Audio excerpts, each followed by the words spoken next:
नमस्कार। आप देख रहे हैं special coverage news Shiv Kumar Mishra official. मैं हूं आपके सामने शिव कुमार। आप सबका स्वागत और अभिनंदन। मेरे पीछे एक तस्वीर है। ये तस्वीर है गोंडा के एक गांव की, जहां एक शिक्षा मित्र जो बीएलओ थे, जिनका नाम नान बच्चा सोनकर था, मेडिकल कॉलेज लखनऊ में मृत्यु हो गई। जो प्राथमिक विद्यालय बनगाई शिक्षा क्षेत्र में बनगाई शिक्षा क्षेत्र रूपाडी में बीएलओ के पद पर कार्यरत थे, जिनकी मृत्यु अभी एक दिन पहले रात को 10:30 हो गई। परिवार में 22 वर्ष की बेटी है, 10 वर्ष का एक बेटा है, एक बेटा जो 24 वर्ष का है वो विकलांग है। उनके घर प्रशासनिक अधिकारी तत्काल पहुंचे। इधर से उनका सब लखनऊ से घर पहुंचा। इस दौरान जो इलाज का खर्चा हुआ वो सब प्रशासन ने वहन किया और मौके पर वहां उप जिलाधिकारी विशाल कुमार, उप जिलाधिकारी सदर एक्स्ट्रा मजिस्ट्रेट सदर, सीओ सिटी सदर, जिला बेसिक शिक्षा अधिकारी गोंडा, डीसी मध्याह्न भोजन गणेश गुप्ता जी, खंड शिक्षा अधिकारी सुशील कुमार, खंड शिक्षा अधिकारी मनीष कुमार, डीसी राजेश जी, बीओ नगर क्षेत्र सहित शिक्षा विभाग के समस्त अधिकारी व कर्मचारी गण तत्काल मौके पर घर पहुंचे। जो ये सब मेरे पीछे तस्वीर में दिख रहे हैं।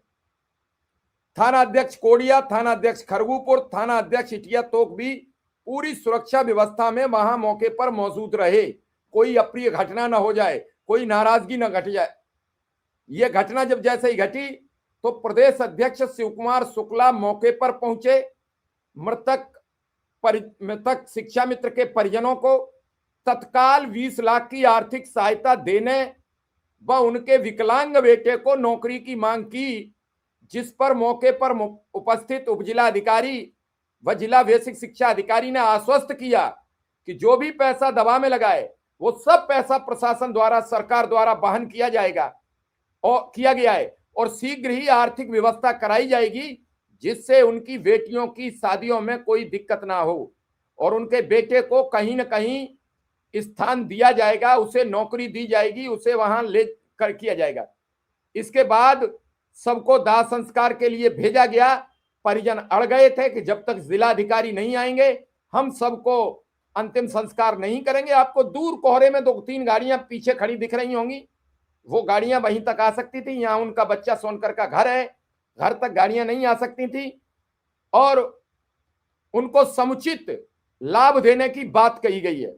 और इसके बाद उनके साथ शिव कुमार शुक्ला के साथ भी प्राथमिक शिक्षा मित्र संघ के जिलाध्यक्ष अवधेश मणि मिश्रा, जिला मंत्री कृष्ण कुमार पांडे, राम प्रकाश जी ब्लॉक अध्यक्ष तिलकराम वर्मा समेत सैकड़ों शिक्षा मित्र भाई बहन वहां मौके पर मौजूद थे।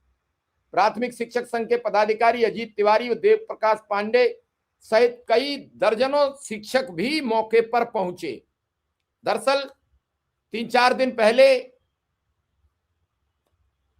नान बच्चा सोनकर जी जहां बीएलओ थे वहां उन्हें ब्रेन हेमरेज होता है और ब्रेन हेमरेज होने के बाद प्रशासन उन्हें तत्काल लेकर लखनऊ पीजीआई पहुंचता है और जब शिव कुमार शुक्ला लखनऊ आते हैं तो उन्हें देखते हैं। उनकी हालत बहुत दयनीय थी और आज वो स्वर्ग सिधार गए। कल अब उनका सब पहुंचाए, सब उनका अंतिम संस्कार के लिए परिजनों ने, जब उनकी मांगें पूरी हो गई हैं तभी वो ले गए हैं। लेकिन इस घटना में शिक्षा मित्र संघ ने जो एकता दिखाई वो बड़ी ठीक है। परिजनों को कुछ आर्थिक मदद मिल जाए, इसी बात को लेकर अभी कल मैंने एक प्रोग्राम किया था। अजय राय जो कांग्रेस के प्रदेश अध्यक्ष हैं वो बदायूं के फैजगंज बेटा पहुंचे। इससे पहले वो हमीरपुर के उस गांव में पहुंचे जहां शंकर लाल ने जान दे दी थी कुएं में कूदकर शिक्षा मित्र ने। तो अब शिक्षा मित्रों की आवाज पूरे सरकार में गूंज रही है। वहां अधिकारियों ने क्या कहा, वहां कर्मचारियों ने क्या कहा, वहां शिव कुमार शुक्ला ने अपना बयान क्या दिया, मैं पूरी बातें आपको दिखाऊंगा। पूरी बातें बाकायदा, सबके सबूत, उनकी पत्नी ने क्या मांग की प्रशासन से, ये सभी वीडियोस में अभी आपको दिखाऊंगा। लेकिन उससे पहले ये जरूर कहना चाहूंगा कि शिक्षा मित्र एकता में बड़ी ताकत है। तो पहले ये वीडियो देख लें, उसके बाद फिर हम आपके समक्ष ये पूरा बयान उपस्थित हैं, चाहे वो कर्मचारी ऐसे तमाम जिले में लोग ग्रसित हैं, चाहे वो कर्मचारी शिक्षा मित्र हो, शिक्षक हो, अध्यापक हो, अनुचर हो, अनुदेशक हो, सबके साथ ऐसा दुर्व्यवहार पूरी तरह से हुआ है। जब बात प्रकाश में आवे तो उस पर निश्चित रूप से कार्रवाई होना चाहिए। जैसा कि अब चुनाव निर्वाचन आयुक्त उत्तर प्रदेश का आदेश भी हो गया है कि किसी भी बीमारी से ग्रस्त लोगों को ड्यूटी पे नहीं लगाया जाएगा। सर्वप्रथम सबसे पहले अध्यापकों की ड्यूटी लगनी चाहिए, उसके बाद अगर नहीं मिलते हैं तो फिर संविदा कर्मियों की लगनी चाहिए, परमानेंट लोगों की लगनी चाहिए। तो ये तमाम व्यवस्थाओं का को धत्ता देते हुए जो शिक्षा मित्रों से जबरन, आंगनबाड़ी कर्मचारियों से जबरन ड्यूटी कराई जा रही है, ऐसी स्थिति में ही नान बच्चा जी से कराई जा रही थी। इस प्रकरण को लेकर के अब तक पूरे देश में सबसे अधिक मौत उत्तर प्रदेश में हुई है। 2 लेखपाल मर गए, 7 शिक्षा मित्र मर गए, 2 अध्यापक मर गए, एक कल भी मरा है, आज आदरणीय नान बच्चा जी मर गए। तो इस तरह से जो घटना पूरे प्रदेश में चल रही है, इसको लेकर के हम अभी महानिदेशक स्कूल शिक्षा से मिले थे, हम चुनाव निर्वाचन आयुक्त अधिकारी आदरणीय श्री नवदीप रेडवा साहब से मिले थे। उन्होंने स्पष्ट 1 घंटे की वार्ता में मुझे आश्वस्त किया और हमने तो ये मांग किया है कि जितने भी लोग इस SIR ड्यूटी में काम कर रहे हैं उनको बीमा से कवर किया जाए, और जो निर्वाचन के समय घटना के बाद लोगों को लाभ दिया जा रहा है कर्मचारियों को, वो पूरा लाभ 20 लाख रुपए का और 30 लाख रुपए का पूरे परिवार को मदद करना चाहिए। इससे संबंध में निर्वाचन आयोग को पत्र निर्वाचन अधिकारी द्वारा लिखा गया है। तो चुनाव आयोग इसमें क्या निर्णय लेगा, ये वो भूमिका है। लेकिन यहाँ की जो घटना हुई है, इसकी जो भूमिका है, उसमें अभी हमारी BSA साहब से बात हुई है, आदरणीय SDM साहब से बात हुई है। वो लोग पूरी तरह से रियाज अहमद साहब को यहाँ से हटा रहे हैं और उसके खिलाफ कार्रवाई का आश्वासन दिए हैं। साथ ही पूरे परिवार को आर्थिक रूप से सहयोग करने की बात किए हैं।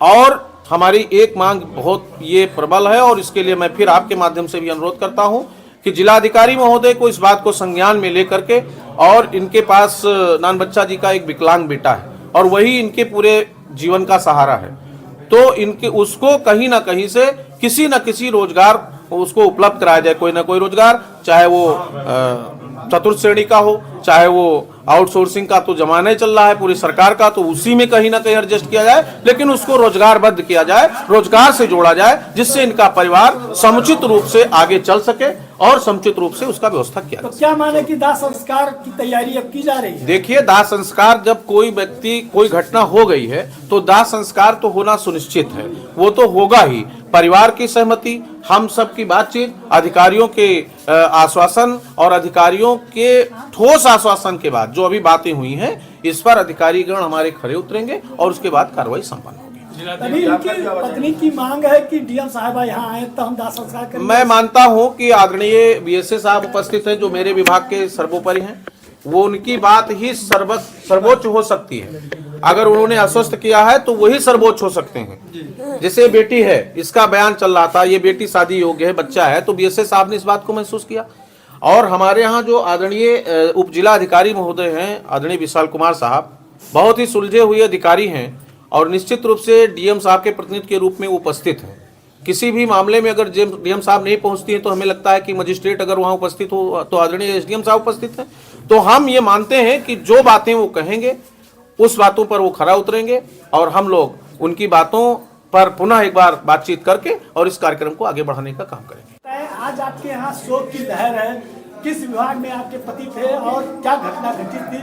आज लखनऊ से हॉस्पिटल में इलाज के बाद चली गई, क्या है? मेरे पति एक शिक्षा मित्र के पद पर कार्यरत थे बनगाई सेकंड में, और उन्हें बेलों का काम भी मिला हुआ था, बेलों का कार्य भी कर रहे थे। और ये जो है 5 तारीख की बात है, उस दिन बेलों का काम करते हुए BO साहब यहाँ के थे, रियाज अहमद, उन्होंने इनको डांटा वाटा, बोले कि जो है तुम्हारा काम बहुत स्लो चल रहा है, जल्दी काम करो। तो सर इन्होंने जल्दी से काम करने का वो कहा कि हाँ ठीक है सर कर लेंगे। उसके बाद भी वो काफ़ी कुछ बोले, डांटते वाटते रहे। फिर ये घर चले गए। घर जाने के बाद सर इन्होंने जो है वहाँ सारा काम रात में ही निपटाया, पूरा काम। ये 3:30 बजे रात को सोए, सुबह 5 बजे उठ गए सर। उसी बीच में इनके शरीर में ऐंठन हुई और पूरा शरीर इनका एकदम बेजान हो गया। हम तुरंत RN पांडे के यहाँ लेके गए सर। RN पांडे के यहाँ से रेफ़र करवाया गया district hospital trauma centre. Sir मेरे हस्बैंड की कल मौत हो गई वहाँ हॉस्पिटल के में इलाज के दौरान।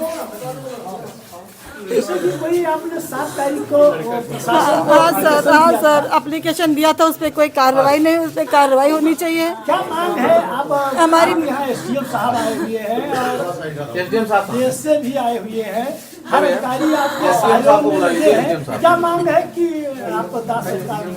सर सब लोग आए हैं, सब लोग मेरी मदद में खड़े हैं, लेकिन जो मुख्य अधिकारी हमारे जिले की हैं, जो है डीएम मैडम, वो नहीं आई हैं। वो आए और हमारी समस्या सुने। हमारे बच्चे हैं, हम लोग हैं। के रूप में तो एसडीएम साहब आए एसडीएम साहब हैं। नहीं सर, उनकी बात और है, मैडम खुद आए, वो हमारी समस्या सुने, हमारे दुख को देखें, किस तरीके से हम लोग रो रहे हैं, हमारे बच्चे बिलख रहे हैं सर। हम कहाँ जाएंगे, क्या करेंगे? मेरा एक बच्चा विकलांग है, एक लड़की मेरी शादी लायक है, तो मैडम आए हमको आश्वासन दे कुछ, तभी हम क्या मानेंगे। मांगे हैं आपकी?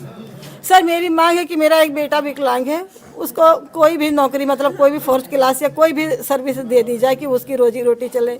मेरी बेटी की शादी का खर्चा चाहिए मुझे। मेरा एक बेटा 12 साल का पढ़ाई कर रहा है, इसका खर्चा चाहिए सर। मेरे पति नहीं रहे, मेरा कौन रहेगा सहारा? हम लोग कहाँ जाएंगे सर? जैसे आपने खंड शिक्षा अधिकारी पर आरोप लगा रही कि उन्होंने धमकाया था, जी। तो क्या ये आपके पति बीमार चल रहे थे? नहीं, कोई बीमारी नहीं थी मेरे पति को, बिल्कुल भी नहीं बीमारी थी। मेरे पति 57 साल की उम्र में थे और सर उन्होंने बहुत अभद्र भाषा का प्रयोग किया, जिससे वो ज़्यादा उनके मन पे लग गया और सर वो जो है पैरालिसिस अटैक, बिल्कुल गिरे और उनका एकदम से ब्रेन हेमरेज हो गया।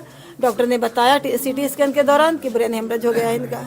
और सर ऐसे पहले उनको कोई बीमारी नहीं थी, कुछ भी नहीं था। तो धमकाने से वो हाँ सर, घर पे भी, हाँ सर, रात में काम किए 3:30 बजे तक, सुबह उठे तब भी उन्हीं की बातें करते रहे कि ये हरदम हमें टोकते थे, हरदम हमें गुस्साते थे। इसी चक्कर में जो है वो खड़े खड़े बिल्कुल एकदम गिर गए सर, बातें करते करते।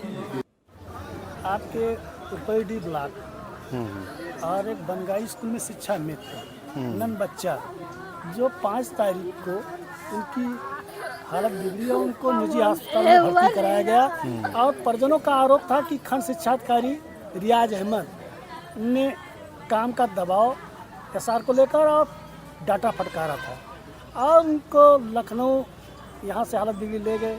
आज 10वें दिन उनकी दम तोड़ दिए। अब परिवार लोगों की मांग है कि डीएम साहब आए तो हम दाह संस्कार करेंगे। क्या तय हुआ, क्या बातचीत? नहीं ठीक है, हम पहले जो है इन मृत शरीर मृत आत्मा को जो है मैं ईश्वर से प्रार्थना करूंगा कि जो है इनकी आत्मा को शांति मिले। हमारे कर्मचारी थे और इन्होंने जो है ये हमारे जो है जो भी कर्मचारी हैं, हमारा जो है हमारा दायित्व है कि हमारे सभी जनपद के जो भी शिक्षा से जुड़े हुए कर्मचारी हैं उनकी हमारी दायित्व है। और हम सभी ने मिल के, जैसा आपको भी अवगत होगा, हम सभी लोगों ने जितना भरसक हो सका है अपने दायित्वों का निर्वहन किया गया है। जो भी अपने स्तर से प्रयास रहा है, विभाग के स्तर से प्रयास रहा है, उसको हम लोगों ने पूरा किया है। जितना हो सका है प्रयास हम लोग जारी रखे हैं और भविष्य में भी हम लोग पूरा प्रयास करेंगे जो भी हर संभव हो सकेगा। क्या आश्वासन आपने दिया है? क्या उन लोगों की मांगे थी? जिस मांगे उन लोगों की ऐसा कोई विशेष मांगे नहीं है। अभी उनको तो यही, अभी ये ऐसी घड़ी है कि इस समय इस तरह की जो है चीज़ें डिफाइन करके चीज़ें बात कर पाना जो है संभव नहीं हो पा रहा है। लेकिन इन सब चीज़ों को यही है उनके पत्नी का कि हमारे जो है भविष्य में जो भी चीज़ें हैं, हमारा जो है इनका हमारा सहयोग हो सके, तो उसके लिए जो है उन्होंने कहा है कि हमारे बच्चे हैं उनके सहयोग के लिए जो भी हो सके अपने स्तर से हमसे यही उन्होंने आग्रह किया है कि सर आपके भी स्तर से जो भी हो सकेगा तो उसके लिए हम लोग पूरा कोशिश करेंगे। खंड शिक्षा अधिकारी के खिलाफ क्या कार्रवाई करने की? अभी देखिए इस पे क्या है, वो चीज़ें जो आप लोगों ने कह रहा है। अब मैं भी देखिए अभी मैं ज्वाइन किया हूँ, अभी जल्द ही हफ्ते 10 दिन हुए हैं और ये घटना तत्काल हो गई है मेरे ज्वाइन करने के बाद से। तो इस पे मैं और भी इसका मैं परीक्षण कर लूँगा कि क्या रहा है, जो भी चीज़ें रही हैं उस पर मैं आगे। तो क्या यहाँ से उनको हटाया जा रहा है खंड शिक्षा? हाँ, उसके लिए हम जो भी अगर उचित जो भी आएगा, जो भी उचित मेरे संज्ञान में आएगा उस पर कार्रवाई होगी। आपने सुना बीएससी की बात, आपने सुनी उनकी पत्नी की बात, आपने सुनी शिक्षा मित्र के प्रदेश अध्यक्ष शिव कुमार शुक्ला की बात। इन सब बातों का कुल लब्बो-लुआब क्या है? न्याय मिलना चाहिए। इन सभी बातों का सच क्या है? न्याय मिलना चाहिए। आज शिक्षा मित्रों को एक रहना चाहिए। बड़ी तादाद में एसआईआर से पीड़ित शिक्षा मित्रों के साथ जो दुर्घटनाएं घटी हैं, उन सभी दुर्घटनाओं को शिक्षा मित्र अगर इकट्ठे होकर लड़ेंगे तो निश्चित सबको न्याय मिलेगा। सबको इसका, जो हताहत हुए हैं उन सबको इसका लाभ मिल जाए, ऐसी मेरी परमपिता परमेश्वर से कामना है। मैं नान बच्चा सोनकर के प्रति अपनी श्रद्धांजलि अर्पित करता हूं। उनके परिवार के प्रति भगवान से प्रार्थना करता हूं कि इन्हें हिम्मत और हौसला मिले और वो इस असीम दुख को सह सकें। उन बेटियों के लिए प्रार्थना करता हूं, प्रभु उन्हें ठीक से घर में पहुंचाएं, उनके बच्चे को रोजगार मिले। बीएसए साहब ने कहा कि मैं जांच करूंगा, जो भी दोषी होगा उसके खिलाफ कार्रवाई करूंगा। एसडीएम साहब, दो एसडीएम है मौके पर मौजूद, जो जिलाधिकारी के प्रतिनिधि के तौर पर हैं। कई खंड शिक्षा अधिकारी हैं, कई थानों की पुलिस है। ऐसा नहीं है, जब आपकी आवाज उठ रही हो, आपकी आवाज तेजी में चल रही हो, तो फिर आपके कोई अधिकार दबा नहीं सकता है। ये हमें संविधान से प्रदत्त अधिकार है, ये किसी की बपौती में हमको नहीं मिले हैं, हमें संविधान ने प्रदान किए हैं कि हमें हमारे अधिकार चाहिए।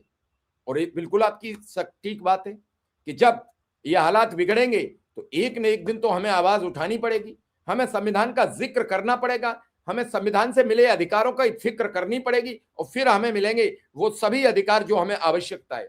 हम जब जब अधिकारों से बचते हैं, हम जब जब अपनी आवाज को थोड़ा सा डाउन करते हैं, तब तब अलग थलग की आवाजें हमें दबाने का प्रयास करती हैं और उन आवाजों को हमें रोकना होगा। एक बार फिर मैं यही कहूंगा आपसे कि उन आवाजों को रोकना होगा, हमें अपनी आवाज की दुंदुभी तेज करनी होगी। ये पिछले काफी समय से कमजोर होती चली गई। हम एक दूसरे पर सवाल करते रहे, किसी ने शिव कुमार शुक्ला पर कर दिया, किसी ने अमरिंदर द्विवेदी पर कर दिया, किसी ने विश्वनाथ कुशवाहा पर कर दिया, किसी ने अभय सिंह पर कर दिया। क्या इन सवालों से आपको कोई राहत मिलेगी? नहीं, इन सवालों से नहीं राहत मिलेगी। सवालों से राहत मिलेगी एक बात, एक सवाल, एक प्रोग्राम, एक तैयारी। अगर एकता है तो बल है, अगर एकता टूटी तो सुरक्षा चक्र छूटा। कहते नहीं, ये रोडवेज की बस में पहले एक स्लोगन लिखा होता, सावधानी हटी और दुर्घटना घटी। अब ये सावधानी हटी और दुर्घटना घटी से आपको बचना होगा, आपको सुरक्षित रहना होगा। आप सुरक्षित कब तक हो? जब तक आप सावधानी से एकता पूर्वक रहकर अपने सभी शिक्षा मित्र हितों की चर्चा करते हो, बातचीत करते हो। तो चलिए, आज के प्रोग्राम में इतना ही। कल फिर बातचीत करेंगे। सदन चलने वाला है, उस सदन पर कल कई लोगों से बातचीत करेंगे, उसका क्या लबोलुआब होगा, ऐसी खबर लेकर आपके समक्ष कल हाजिर रहेंगे। फिलहाल हमें इजाजत दीजिए। धन्यवाद, नमस्कार।